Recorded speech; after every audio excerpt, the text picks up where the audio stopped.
Hello guys, welcome to my YouTube channel. I'm Nandini, a second year BDA student, and this is we know that NEET results are out, and I have been getting a lot of comments and messages about people with their queries कि BDS में admission के लिए कितने marks चाहिए। मेरे 170 हैं, 180, 190। I am from UP, I am from Bihar, I am from Delhi, I am from Haryana. I am getting a lot of messages कि qualification के लिए और एडमिशन के लिए क्या प्रोसीजर है, कैसे होगा, क्या हम क्वालिफ़ाई कर सकते हैं या नहीं कर सकते हैं, क्या बीडीएस मुश्किल है या नहीं है। तो आई will be answering all of your questions because messages request में जाते हैं और बार-बार चेक करना पॉसिबल नहीं है। तो मैं सबके मैसेजेस देख नहीं पाती, या देखती भी हूँ तो थोड़ा लेट देखती हूँ, एंड तब तक 2-3 दिन हो जाते हैं। एंड फिर मुझे भी अच्छा नहीं लगता कि किसी ने कुछ पूछा है और फिर मैं इतना लेट रिप्लाई कर रही हूँ। तो मैं इसलिए ये वीडियो बना रही हूँ ताकि किसी को भी जो भी क्वेरी हो वो इस वीडियो के थ्रू क्लियर हो जाए। तो फर्स्ट ऑफ ऑल मार्क्स, कि आपको कितने मार्क्स चाहिए। तो I scored 340 marks in NEET, and for admission in BDS आपको क्वालिफिकेशन स्कोर एटलीस्ट होना ज़रूरी है नीट एग्ज़ाम में।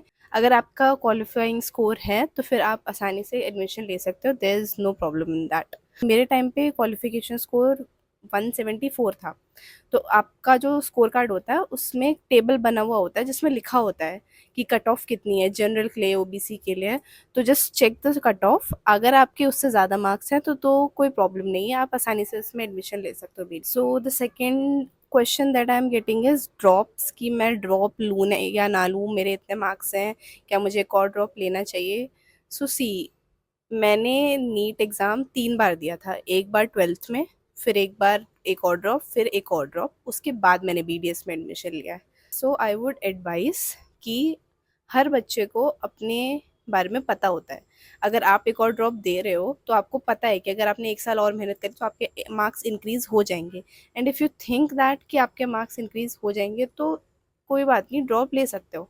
बट अगर आपको पता है कि इससे ज़्यादा आप नहीं स्कोर कर पाओगे अपने एग्ज़ाम में, so no need of wasting another year. आप कोई भी कोर्स में ले लो admission, be it BDS, be it nursing, be it BPT, whatever, there are lot of courses जिसमें आपका इंटरेस्ट है, आप उसमें ले सकते हो एडमिशन। ड्रॉप लेना ना लेना टोटली आप पे डिपेंड करता है। अगर आपको लगता है कि आप एक और साल प्रिपेयर करके एमबीबीएस में एडमिशन ले सकते हो तो श्योरली डू दैट। दे एक और ड्रॉप ईयर दे दो एंड अच्छे मार्क्स अचीव कर लो। बट इफ़ यू नो कि नहीं, अब आपके इससे ज़्यादा मार्क्स नहीं आ सकते, इंसान मेंटली भी सैचुरेट हो जाता है। मैं भी एक और बार एग्ज़ाम नहीं दे सकती थी एंड आई नो कि मेरे उससे ज़्यादा मार्क्स नहीं आते, इसीलिए मैंने बीडीएस में एडमिशन ले लिया, ना कि एक और ईयर वेस्ट करा ताकि मैं सोचूं कि क्या पता और मार्क्स आ जाए। तो I would really advice you कि अगर आपको अपने बारे में पता है कि आप कहाँ स्टैंड करते हो और आपके मार्क्स कितने आने वाले, तो अगर आ जाएंगे तो आप एक और ड्रॉप ईयर दे दो, और अगर नहीं आ पाएंगे और आपको पता है तो take admission. One doubt that I am getting is कि बीडीएस वर्थ इट है या नहीं है। सो आपने बहुत लोगों ने सुना होगा कि इंडिया में बहुत सैचुरेशन है बीडीएस की, ये है वो है, स्कोप नहीं है। सो सैचुरेशन किस फील्ड में नहीं है? इंजीनियरिंग सैचुरेट हो रखी है, बट इसका मतलब ये तो नहीं ना कि इंजीनियर्स की नीड खत्म हो गई है। ऐसे ही अगर सैचुरेट हो भी रखा है तो इसका मतलब ये नहीं लेकिन डेंटिस्ट की नीड खत्म हो गई है, कि अब जो डेंटिस्ट बन गए हैं जन्मों तक अब वही डेंटिस्ट रहेंगे, इसके बाद अब और कोई डेंटिस्ट नहीं आने वाला है। तो ऐसा कुछ नहीं होता है। अगर आप इंडिया में प्रैक्टिस नहीं करना चाहते तो आप बाहर की कंट्रीज में भी प्रैक्टिस कर सकते हो, and no problem in that. तो सैचुरेशन किसी फील्ड में नहीं होता, नीड हर फील्ड की होती है। तो इट्स नॉट लाइक कि डेंटिस्ट में स्कोप नहीं है। अगर आप अपने कॉलेज में अच्छी स्किल्स अचीव कर लेते हो तो then you would be a great dentist. रही बात बीडीएस वर्थ इट होने के, तो कोई नहीं इतनी फीस देता है जस्ट फॉर फन। मैंने भी इतनी फीस इसलिए नहीं दी है कि बीडीएस वर्थ इट नहीं है, उसके बाद भी आई एम डूइंग बीडीएस। हर कोर्स में स्कोप होता है and go for it. So the next topic that I will be talking about is fee structure.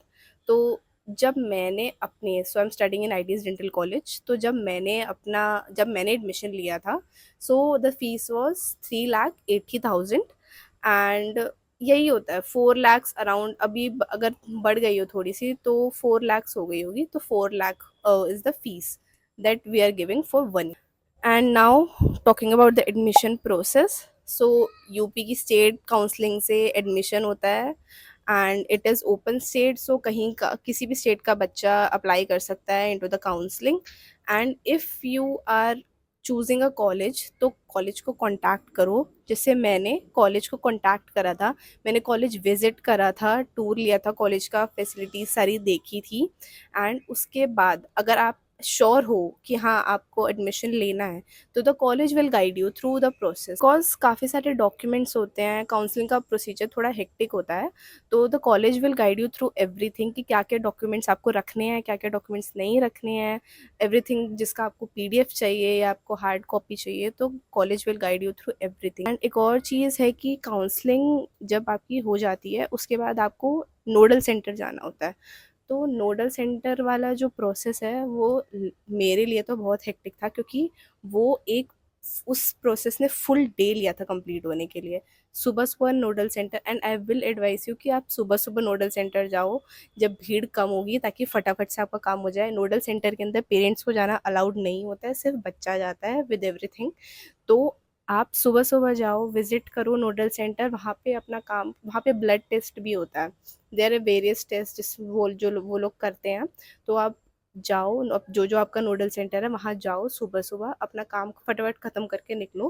Because अगर आप लेट पहुँचे और वहाँ पे बहुत ज़्यादा भीड़ हुई, तो कोई फ़ायदा नहीं होगा, क्योंकि फिर वो बहुत टाइम लेता है। काउंसलिंग के टाइम पे आपको 1 लाख सबमिट करना होता है, बट डोंट थिंक कि ये 1 लाख अलग से है और फीस अलग से है कॉलेज की। जब आपका कॉलेज काउंसलिंग कंप्लीट हो जाता है और आपका एडमिशन काउंसलिंग का रिजल्ट आता है और एडमिशन हो जाता है, तो that 1 lakh will be added up to in the college tuition fees.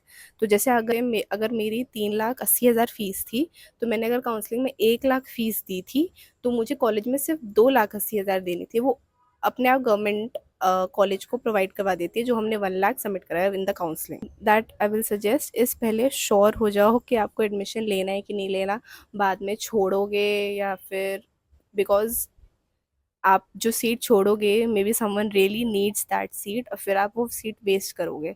तो डोंट डू दैट। पहले एक बार श्योर हो जाओ कि आपको बीडीएस में एडमिशन लेना है, सब कुछ देख लो कि आपको ड्रॉप लेना है या नहीं लेना, या आपको किसी और कोर्स में एडमिशन लेना है।